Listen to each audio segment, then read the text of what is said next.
મિત્રો આજે અમે ખેતરમાં આવી ગયા છીએ અને આજે રવિવારની રજા છે એટલે બધા ભાઈઓ એરંડા કઢાવવા આવી ગયા છે।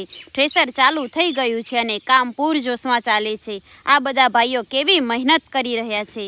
રવિવાર એટલે દુનિયા માટે રજાનો દિવસ હોય પણ ખેડૂત માટે તો સિઝન હોય, જ્યારે રાત દિવસ એક જ હોય છે। તો આજે આપણે એરંડા કાઢવાનું કામ ચાલુ કર્યું છે, તમે જોઈ શકો છો। થ્રેસર ચાલુ થઈ ગયું છે। એરંડા તૈયાર હતા એટલે વિચાર્યું કે રવિવારનો દિવસ રાખીએ, જેથી બધા ભાઈઓ પણ ફ્રી હોય। ખેતીમાં જ્યારે આખા ઘરના અને મિત્રો ભેગા મળીને કામ કરીએ ને, ત્યારે કામનો થાક નથી લાગતો। બધા ભાઈ આવી ગયા છે મદદમાં, અને કોઈ એરંડા નાખે છે તો કોઈ બોરીઓ ભરે છે। રવિવારની રજા હોવા છતાં આ બધા મિત્રોએ પોતાનો સમય ફાળવ્યો, એ બદલ એમનો પણ ખૂબ ખૂબ આભાર। ભાઈબંધી હોય તો જ આવું કામ ફટાફટ પડે। એરંડાનો ઉતારો પણ સારો દેખાઈ રહ્યો છે। અત્યારે થ્રેસરમાંથી ચોખ્ખા એરંડા નીકળી રહ્યા છે।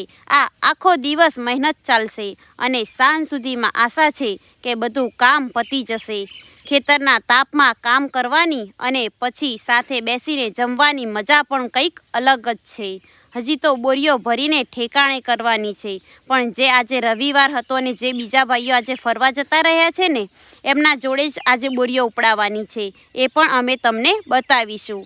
ખરેખર ખેતીનું કામ અધૂરું છે, પણ જ્યારે આવા વહાલા ભાઈઓ સાથે હોય ને, ત્યારે બધું કામ રમત વાત લાગે છે। તો મિત્રો, આ હતો આજનો અમારો એરંડા કાઢવાનો વિડીયો, અને દેશી અંદાજ અને ખેતીના વિડીયો ગમતા હોય તો લાઈક કરજો, શેર કરજો અને કોમેન્ટ કરજો।